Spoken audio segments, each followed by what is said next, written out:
चलो नेक्स्ट आता है यूज ऑफ लेंसेज कि ਜਿਹੜੇ ਲੈਂਸ ਹੈ ਕਿੱਥੇ ਯੂਜ਼ ਹੁੰਦੇ ਆ ਕਿੱਥੇ ਵਰਤੇ ਜਾਂਦੇ ਆ। ਸਭ ਤੋਂ ਪਹਿਲਾਂ ਯੂਜ਼ ਨੋਟ ਕਰੋ ਜੀ ਇਹਦਾ ਇਹ ਸਭ ਤੋਂ ਪਹਿਲਾਂ ਜਿਹੜਾ ਲੈਂਸ ਹੈ ਕਿੱਥੇ ਯੂਜ਼ ਹੁੰਦਾ ਵਾ। चलो जी lenses are used in photographic cameras.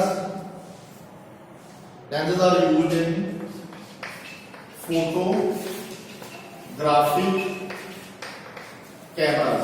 भाई फोटोग्राफर की दुकान बैठी है ਇਹਦੀ ਫੋਟੋ ਆਈ ਹੈ ਲੈ ਕੇ ਉਹਦੇ ਵਿੱਚ ਬਹੁਤ ਸਾਰੇ ਲੈਂਸ ਹੁੰਦੇ ਆ ਜਿਹਦੇ ਕਰਕੇ ਤੁਹਾਡੀ ਜਿਹੜੀ ਇਮੇਜ ਹੈ ਤੁਹਾਨੂੰ ਦਿਖ ਜਾਂਦੀ ਆ ਉਹਦੀ ਪਿੱਛੋਂ ਦਾ ਪ੍ਰਿੰਟ ਲੈ ਕੇ ਜਿੱਥੇ ਵੀ ਨਹੀਂ ਤੁਹਾਨੂੰ ਨੀਡ ਆ ਯੂਜ਼ ਕਰ ਲੈਂਦੇ ਨੇ ਹੁੰਦਾ ਨਾ ਜਿਹੜੇ ਫੋਟੋਗ੍ਰਾਫੀ ਕੈਮਰਾ ਦੇ ਵਿੱਚ ਤੁਹਾਡੇ ਲੈਂਸ ਯੂਜ਼ ਹੁੰਦੇ ਆ ਜੀ।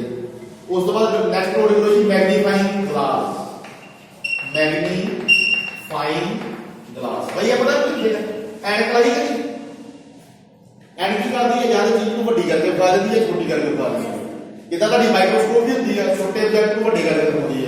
ਉਸ ਤੋਂ ਬਾਅਦ ਤੁਹਾਡੀਆਂ ਹੁੰਦੀ ਆ ਸਕੈਨਿੰਗ ਇਲੈਕਟ੍ਰੋਨ ਮਾਈਕਰੋਸਕੋਪੀ ਹੁੰਦੀ ਆ ਔਰ ਕਾਫੀ ਵੱਡੇ ਲੈਵਲ ਤੇ ਹੁੰਦੀ ਆ ਉਹ ਪੀਐਚਡੀ ਵਗੈਰਾ ਕਰਦੇ ਫਿਰ ਨੀਡ ਹੁੰਦੀ ਆ।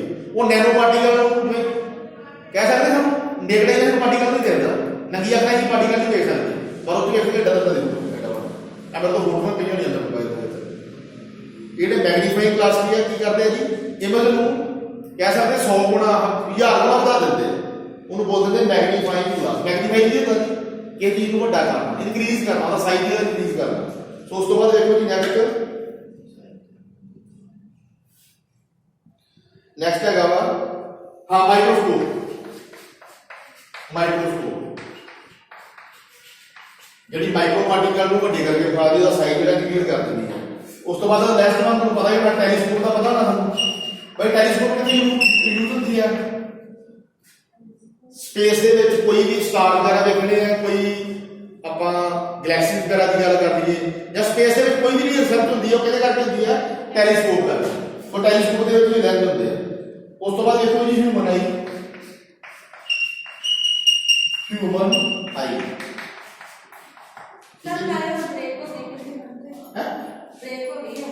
ਇਹਨਾਂ ਦੀ ਕੋਈ ਨਾ ਮੈਂ 10 ਮਿੰਟ ਬਾਅਦ ਤੁਹਾਡੇ ਨਾਲ ਲੇਟ ਆਇਆ ਕੋਈ ਰਾਤ ਨੂੰ ਚਾਹ ਪੀ ਇਹ ਵੀ ਫਤਿਹ ਦੇ ਲੋ ਫਤਿਹ ਅਗਰ ਤੁਹਾਨੂੰ ਮਾਰ ਲੈਣਾ ਤੇ ਚਾਹ ਮਾਰੋ ਤੁਸੀਂ ਆਪਣੀ ਪਤਾ ਕੀ ਹੈ ਕਿ ਮੈਂ ਵੀਡੀਓ ਮੇਰੀ ਬੰਦੀ ਵੀ ਹੈ ਤੁਸੀਂ ਸਮਝਦੇ ਨਹੀਂ ਕੋਈ ਚਾਹ ਤੋਂ ਸਾਡਾ ਨਾ ਮਿਲ ਤੂੰ ਉਹਨੂੰ ਕੋਲ ਰਾਜ ਨੂੰ ਦਿੰਦਾ ਬੱਚੇ ਨੇ ਤੋਂ ਮਾਰ ਲੈ ਸੱਚਾ ਗੱਲ ਕਰ ਚਲੋ ਜੀ ਫਿਰ ਮਨਾਈ। ਇਸ ਤੋਂ ਬਾਅਦ ਹੋਰ ਵੀ ਲੋਟ ਆਫ ਐਗਜ਼ਾਮਪਲ ਤੁਹਾਡੇ ਲੀਅਰ ਪ੍ਰੋਬਲਮ ਹੋਣੀ ਹੈ ਕਿ ਮੋਬਾਈਲ ਚੱਲਦਾ ਪਿਆ ਹੋ ਸਕਦਾ ਕਿ ਕੋਈ ਲੈਂਸ ਹੁੰਦਾ ਹੋਵੇ ਠੀਕ ਹੈ ਜੀ। ਸਾਡੀ ਆਈਜ਼ ਦੇ ਵਿੱਚ ਵੀ ਲੈਂਸ ਹੁੰਦੇ ਆ ਨੈਚੁਰਲ ਦੇ ਤੌਰ ਤੇ ਜਿਹਨੂੰ ਆਪਾਂ ਬਾਇਓਲੈਂਸ ਵੀ ਕਹਿ ਸਕਦੇ ਹਾਂ। ਸੋ ਕੰਸੈਕਟਰ ਵਾਲੋ ਹੋਰ ਵੀ ਐਗਜ਼ਾਮਪਲ ਹੋ ਸਕਦੀ ਹੈ ਮੈਂ ਕਹਿੰਦੀ ਹਾਂ ਲੈਂਸ ਦੀ। ਉਸ ਤੋਂ ਬਾਅਦ ਇਹਦੇ ਕੁਝ ਕੰਡੀਸ਼ਨਸ ਆ ਕੁਝ ਪੁਆਇੰਟਸ ਆ ਆਪਾਂ ਲਿਖ ਲੈਂਦੇ ਇੱਥੇ ਪੁਆਇੰਟਸ ਟੂ ਬੀ ਰਿਮੈਂਬਰ ਤੁਹਾਨੂੰ ਪਤਾ ਰਹਿੰਦੀ ਹੈ ਪੁਆਇੰਟਸ ਟੂ ਬੀ ਰਿਮੈਂਬਰਡ ਯਾਦ ਰੱਖਣ ਜੋ ਗੱਲਾਂ ਨੇ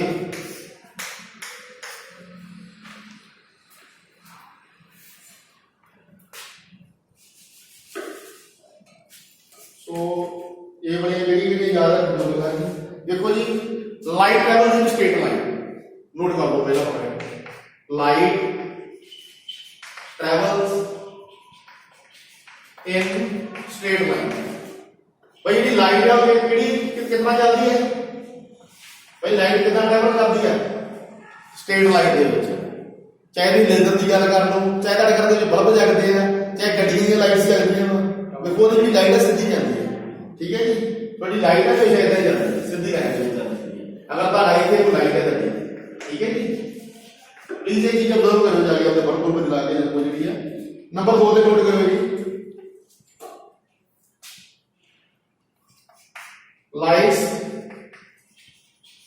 गेट्स रिफ्लेक्टेड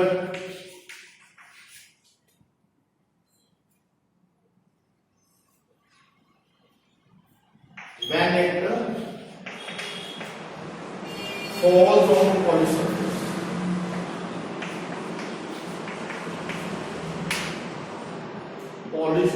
surface भाई एग्जांपल ले सकते थे ਤੁਹਾਡੇ ਘਰ ਦੇ ਸ਼ੀਸ਼ਾ ਹੁੰਦਾ ਨਹੀਂ ਤੁਸੀਂ ਕਈ ਵਾਰ ਪੀਤਾ ਨਾ ਕਿ ਸੂਰਜ ਚਮਕਦਾ ਨਾ ਸਨਲਾਈਟ ਆਉਂਦੀ ਹੈ ਤੁਸੀਂ ਇਦਾਂ ਕਰਕੇ ਸਕੋਰ ਮਾਰ ਦਿੰਦੇ ਜੀ ਕਿਉਂ ਹੁੰਦਾ ਵਾ ਜਿਹੜਾ ਤੁਹਾਡਾ ਸ਼ੀਸ਼ਾ ਵੇਖੋ ਮਨ ਖੋਲ ਕੇ ਖੁਸ਼ ਇੱਕ ਸਾਈਡ ਤੇ ਬਿਲਕੁਲ ਚਮਕਦੀ ਹੈ कह सकते बिल्कुल शाइनिंग, कह सकते शाइन करती है। जिहड़ी दी बैक साइड होंदी है ना, ये वाली साइड होंदी है, वो कॉपर पॉलिश होंदी है। देखो इहदे ते पॉलिश लगी होंदी है, पेंट जिहा आया होंदा, ठीक है जी। इस करके जिहड़ा ये शीशा वा, अगर इहदे ते कोई भी लाइट रहे, चाहे वो लेजर लाइट है, चाहे कोई होर लाइट है, जिवें कोई टार्च तुहाडे मोबाइल दी टार्च होंदी है ना, ਉਹਨੂੰ ਕਰਕੇ ਵੇਖੋ तो लाइट ਜਿਹੜੀ वापस बैक आ जाऊगी। ਅੱਜ रात ਨੂੰ ਕਰਕੇ वो अंधेरे वाले कमरे ਦੇ ਵਿੱਚ, अंधेरे वाले कमरे 'ਚ ਕਰਕੇ ਵੇਖੋ, क्योंकि ਜਿਹੜਾ ਤੁਹਾਡਾ ਸ਼ੀਸ਼ਾ ਹੁੰਦਾ ਨਾ, ਜਿਹੜਾ ਘਰੇ ਜਦੋਂ ਆਪਣਾ ਚਿਹਰਾ ਦੇਖ ਕੇ ਹੁੰਦੇ ਜੇ, ਉਹ ਕਾਪਰ ਪੋਲਿਸ਼ ਹੁੰਦਾ। अगर तो कोई भी लाइट ਜਿਹੜੀ ਜਾਊਗੀ, ਉਹ ਇਦਾਂ ਕਰਕੇ ਟੱਚ ਕਰਕੇ वापस आ जाएगी, ठीक है जी। अगर इदां ਜਾਂਦੀ है तो किदां वापस आ जाएगी, ठीक है जी। सो ਇਹਦੀ ਐਗਜ਼ਾਮਪਲ ਤੁਸੀਂ ਬਿਲਕੁਲ ਲੈ ਸਕਦੇ ਹੋ, ਜਿਹੜਾ ਤੇਰੇ ਘਰਾਂ ਦੇ ਵਿੱਚ ਯੂਜ਼ ਹੁੰਦਾ, ਸਿੰਪਲ ਮਿਰਰ, ठीक है जी। उस तो बाद थर्ड बन गया जी लाइट्स सफर रिफ्लेक्शन। लाइट्स सफर रिफ्लेक्शन, हुण भी रिफ्लेक्शन की गल हो लगी है जिहड़ी तो उनको दसी। Light suffer reflection when it travels from one medium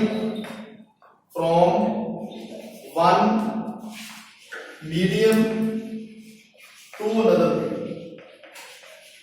another medium is known as reflection। यदि वो डायग्राम बना कर लगना जी, इसे देखो इसे डायग्राम बना कर फिर मैं देखो मेरे को एक ये वाला कंटेनर है, इसमें वाटर फिल की जाती है, ਇਹਦੇ ਵਿੱਚ ਮਾਨੋ ਮੈਂ ਵਾਟਰ ਦੇ ਲਿਆ।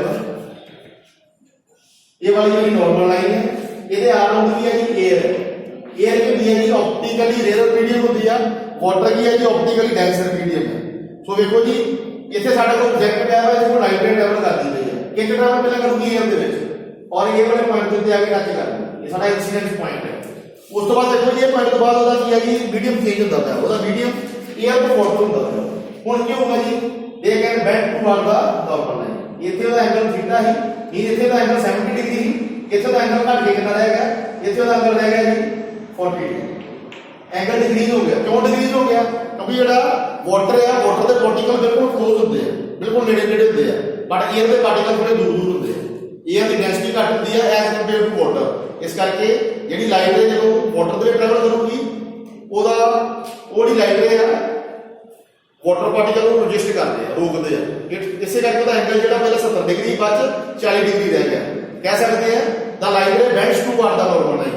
ਇੱਥੇ कह सकते हैं the light ray away from normal line. कह सकते हैं एंगल ਜ਼ਿਆਦਾ ਵਾ ਤਾਂ ਲਾਈਟ ਰੇ ਜਿਹੜੀ ਹੈ ਨॉर्मल लाइन ਤੋਂ ਦੂਰ ਜਾਂਦੀ ਪਈ ਹੈ। ਇੱਥੇ ਲਾਈਟ ਰੇ ਜਿਹੜੀ ਹੈ ਕਿਹਦੇ ਕੋਲ ਜਾਂਦੀ ਪਈ ਹੈ, ਨॉर्मल लाइन ਦੇ ਕੋਲ ਜਾਂਦੀ ਪਈ ਹੈ। ਇਹਨੂੰ ਰਿਫਰੈਕਸ਼ਨ ਬੋਲ ਦਿੰਦੇ ਆ। ਔਰ ਇਹਦੀ ਬੈਸਟ ਐਗਜ਼ਾਮਪਲ ਹੈ ਤੁਹਾਡੇ ਘਰਾਂ ਦੇ ਵਿੱਚ ਅਗਰ ਵਾਟਰ ਰਿਜ਼ਰਵਰ ਬਣਿਆ ਨਾ, ਜਾਂ ਵੱਡੀ ਬਾਲਟੀ ਲੈ ਕੇ ਉਸ ਸਿੱਕਾ ਫੁੱਟ ਕੇ ਵੇਖੋ, ਤਾਂ ऐसे का जब भी ऊपर ही पिया था, बट एक्चुअली देखो बहुत डूबा था। ठीक है जी, that is the reflection of light. चलो ये वाली एक्टिविटी करके देख सकते जी। नेक्स्ट नोट करो जी अगे। नेक्स्ट है वा ये नाल ही नोट करो जी। It can change the wavelength of light. It can change the, ये नाल ही फोर्थ नंबर वाली लिखो, जेडी रिफ्रैक्शन है, रिफ्रैक्शन। देखो जी वेवलेंथ चेंज हुई तो ही इतना है ना, पहला लाइट का एंगल 70 डिग्री बाद 40 डिग्री रह गया। क्यों होया? क्योंकि ਜਿਹੜਾ ਵਾਟਰ ਹੈ ਦੀ ਡੈਂਸਿਟੀ ਜ਼ਿਆਦਾ ਹੁੰਦੀ ਹੈ, ਉਹਦੇ ਪਾਰਟੀਕਲ ਜਿਹੜੇ ਆ ਲਾਈਟ ਨੂੰ ਐਡਜਸਟ ਕਰਦੇ ਆ, ਉਹਨੂੰ ਰੋਕਦੇ ਆ। Refraction can change the wavelength of light, can change the wavelength of light, wavelength of light.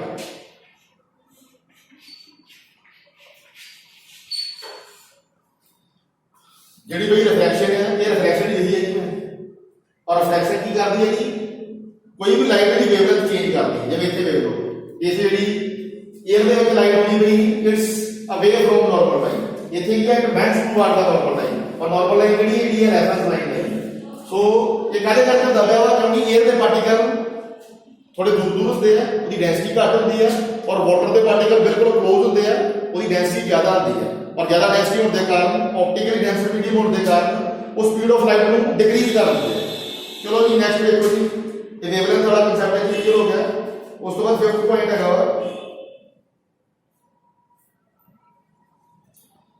ਇਹਨੂੰ ਬੜਾ ਬਣਾ ਦਿਓ ਬਸ ਉਹ ਹੈਡਿੰਗ ਕਰ ਜਾਵੇ ਆਜੋ ਸਾਰਾ ਬੜਾ ਵਾਲੀ ਉਸका जो नहीं होता और पॉइंट टू पॉइंट को नीचे उठा दो अब डायग्राम में उठा दो हाँ पर वो हेडिंग है जो पॉइंट टू करना थोड़ा दोबारा मारो थोड़े देखने देख रहे थे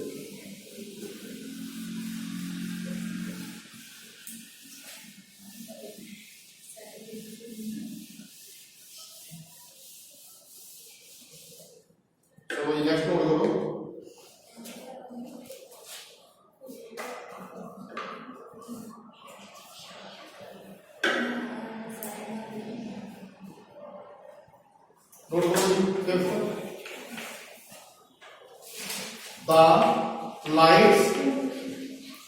the light rays are strikes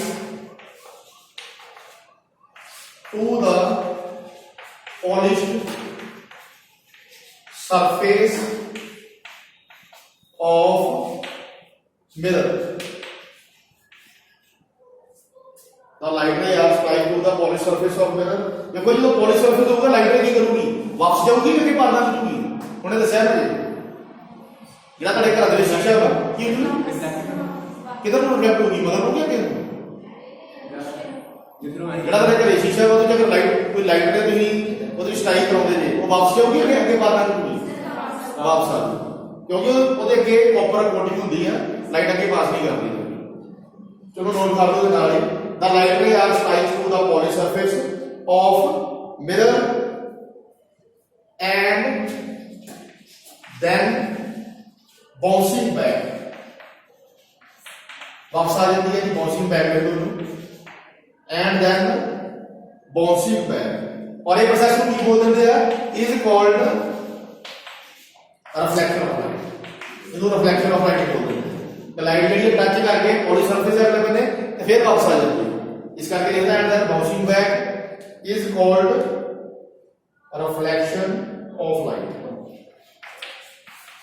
और ਜਿਹੜੀ में रिफ्लेक्शन ऑफ लाइट है टू टाइप्स होती है देखो जी ਜਿਹੜੀ रिफ्लेक्शन ऑफ लाइट है ਉਹਦੀਆਂ टू टाइप्स है जी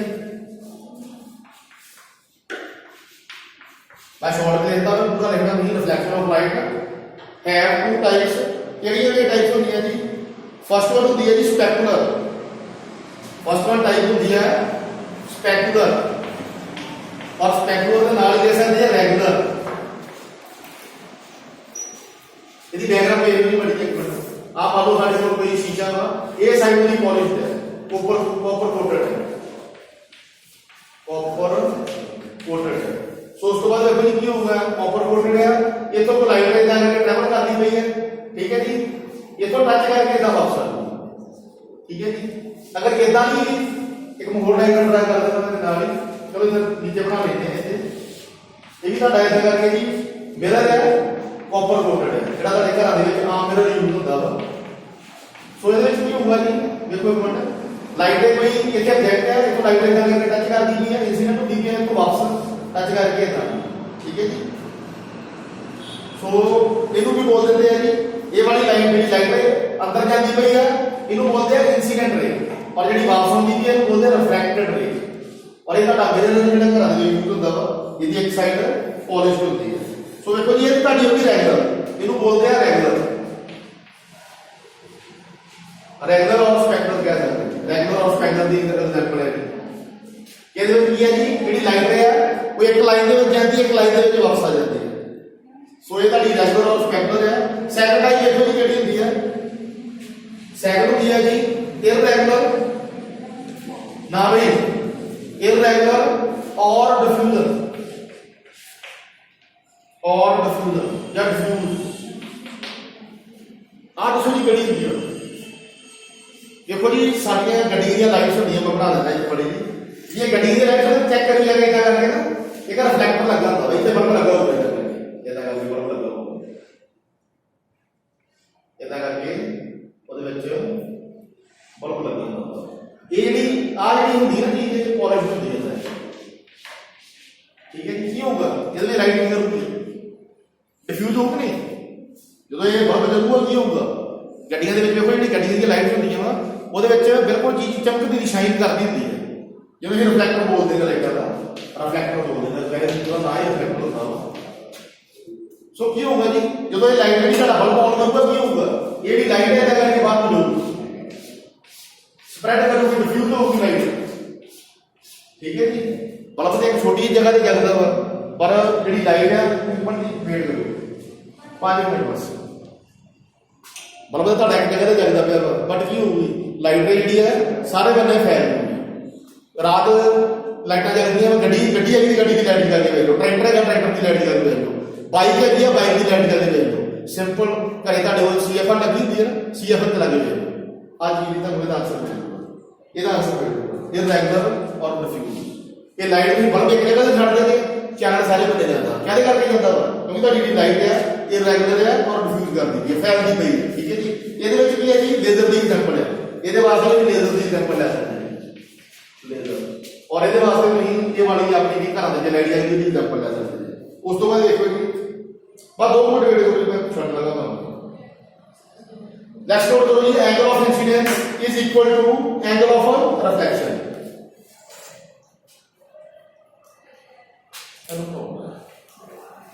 और है तो क्या होगा,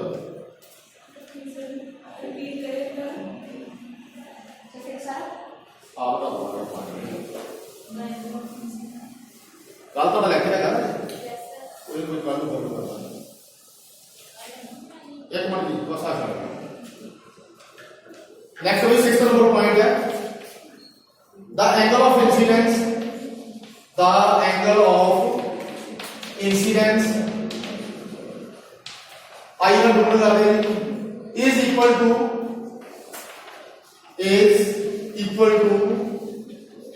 एंगल ऑफ रिफ्लेक्शन, और जो एंगल ऑफ रिफ्लेक्शन है ਉਹਨੂੰ r ਨਾਲ ਨੋਟ ਕਰਦੇ ਹਾਂ, स्मॉल r ਦੇ ਨਾਲ। ਸੋ ਇਹਨੂੰ ਇਦਾਂ ਲਿਖ ਸਕਦੇ ਜੀ, ਮੈਥਮੈਟਿਕਲੀ ਇਦਾਂ ਨੋਟ ਕਰ ਸਕਦੇ ਜੀ, मैथमेटिकली इतना नोट कर सकते थे, angle I is equal to angle R. ठीक है जी, और इतना लाइन नोट कर लो, it is law of reflection. Reflection का लॉ कह देंगे, ये लॉ ऑफ रिफ्लेक्शन है जी। डायग्राम देख दिए, डायग्राम बना देंगे। आ देखो जी, आ साडे कोल कोई मिरर है, ठीक है जी, कोई मिरर है, प्लेन मिरर कह सकते हैं, एक साइड पॉलिश्ड है, ਇਹਦੇ ਵਿੱਚ ਰੈਫਰੈਂਸ ਲਾਈਨ ਹੈ, ਸਾਡੀ ਪ੍ਰਿੰਸੀਪਲ ਐਕਸਿਸ ਲਾਈਨ ਹੈ, ਇੱਥੇ ਕੋਈ ਪ੍ਰੋਜੈਕਟ ਹੈ, ਇਥੋਂ ਲਾਈਟ ਜਿਹੜੀ ਹੈ ਇਹਦਾ ਟੱਚ ਕਰਦੀ ਹੈ, ਔਰ ਇਹ ਵਾਲਾ ਜਿਹੜਾ ਸਾਡਾ ਹੈਗਾ ਵਾ, ਜਿਹੜੀ ਸਾਡੀ ਇਹ ਪ੍ਰਿੰਸੀਪਲ ਐਕਸਿਸ ਲਾਈਨ ਹੈ, ਇਹਦੇ ਨਾਲ ਐਂਗਲ ਆਈ ਕ੍ਰੀਏਟ ਕਰ ਰਹੀ ਹੈ, ਔਰ ਇਥੋਂ ਟੱਚ ਕਰਕੇ ਫਿਰ ਵਾਪਸ ਵੀ ਜਾਂਦੀ ਪਈ ਹੈ, और ਇਹਦੇ ਨਾਲ ਐਂਗਲ r ਕ੍ਰੀਏਟ ਕਰ ਸਕਦੀ ਹੈ। ਠੀਕ ਹੈ ਜੀ, ਇਹ ਤਾਂ ਹੋ ਗਈ ਜੀ ਪਲੇਨ ਮਿਰਰ ਦੀ ਗੱਲ। ਅਗਰ ਤੁਸੀਂ ਸਫੈਰੀਕਲ ਮਿਰਰ ਦੀ ਗੱਲ ਕਰਨੀ ਹੈ, ਉਹ ਸਫੈਰੀਕਲ ਮਿਰਰ ਦੇ ਵਿੱਚ ਤਾਂ ਕਨਵੇਕਸ ਮਿਰਰ ਵੀ ਆ ਜਾਊਗਾ, ਕਨਵੈਕਸ਼ਨ ਮਿਰਰ ਵੀ ਆ ਜਾਊਗਾ। ਸੋ ਇਸ ਤੋਂ ਜਿਹੜਾ ਪਹਿਲਾਂ ਵੀ ਆਪਾਂ ਨੂੰ ਕਿ ਸਾਰਾ ਕੁਝ ਹੈਗਾ ਵਾ, तो देखो जी अगर ਤੁਸੀਂ ਕਨਵੇਕਸ ਮਿਰਰ ਦੀ ਗੱਲ ਕਰਦੇ ਹੋ ਤਾਂ ਕਨਵੇਕਸ ਮਿਰਰ ਹੈ, ਇਹ ਇੱਕ ਸਾਈਡ ਦੀ ਪੋਲਿਸ਼ਡ ਹੈ। ਠੀਕ ਹੈ ਜੀ, ਇਹਦੇ ਵਿੱਚ ਪ੍ਰਿੰਸੀਪਲ ਐਕਸਿਸ ਲਾਈਨ ਹੈ, ਇੱਥੇ ਕੋਈ ਪ੍ਰੋਜੈਕਟ ਹੈ, ਇਥੋਂ ਲਾਈਟ ਜਿਹੜੀ ਹੈ ਜਾ ਕੇ ਟੱਚ ਕਰਦੀ ਪਈ ਹੈ ਇਹ ਵਾਲੇ ਪੁਆਇੰਟ ਨਾਲ, ਜਿਹਨੂੰ ਅਸੀਂ ਬੋਲਦੇ ਨੇ ਪੋਲ ਪੁਆਇੰਟ, ਔਰ ਇਹ ਸਾਡੀ ਇਨਸੀਡੈਂਟ ਰੇ ਹੈ, ਔਰ ਜਿਹੜੀ ਸਾਡੀ ਪ੍ਰਿੰਸੀਪਲ ਐਕਸਿਸ ਲਾਈਨ ਦੇ ਨਾਲ ਐਂਗਲ ਆਈ ਬਣਾਉਂਦੀ ਪਈ ਹੈ, ਜਿਹਨੂੰ ਬੋਲਦੇ ਐਂਗਲ ਆਫ ਇਨਸੀਡੈਂਸ। ਔਰ ਉਸ ਤੋਂ ਬਾਅਦ ਜਦੋਂ ਪੋਲ ਪੁਆਇੰਟ ਤੇ ਲਾਈਟ ਟੱਚ ਕਰਦੀ ਹੈ, ਦੇਖੋ ਜੀ ਇਹਦਾ ਸਰਫੇਸ ਜਿਹੜਾ ਉਹ ਪੋਲਿਸ਼ ਸਰਫੇਸ ਹੈ, ਇਥੋਂ ਰਿਫਲੈਕਟ ਹੋਈ, ਔਰ ਐਰੋ ਬਣਾਤਾ ਵਾ, ਜਿਹੜੀ ਰਿਫਲੈਕਸ਼ਨ ਹੈ ਉਹਦੀ ਜਾਂ ਰਿਫਲੈਕਟਡ ਰੇ ਦੀ ਡਾਇਰੈਕਸ਼ਨ ਸ਼ੋ ਕਰਦੀ ਪਈ ਹੈ, ਜਾਂ ਜਿਹੜੀ ਲਾਈਟ ਵਾਪਸ ਆਉਂਦੀ ਪਈ ਡਾਇਰੈਕਸ਼ਨ ਸ਼ੋ ਕਰਦੀ ਪਈ ਹੈ, ਔਰ ਜਿਹੜੀ ਪ੍ਰਿੰਸੀਪਲ ਐਕਸਿਸ ਲਾਈਨ ਹੈ ਉਹਦੇ ਨਾਲ ਐਂਗਲ ਬਣਾਉਂਦੀ ਜੀ ਹਾਂ, और ये लाइन का यूज होता है, प्लीज ये चेता रखना। Angle of incidence is equal to angle of reflection, it is the law of reflection. So ये वाला वेरी वेरी इंपॉर्टेंट है जी। उस तो बाद कितने पॉइंट हो गए जी अपने 6। चलो जी, इस तो बाद नेक्स्ट अपन कल शुरू करेंगे, कभी कंटिन्यू करेंगे, मतलब इतने हम स्टेप करते हैं।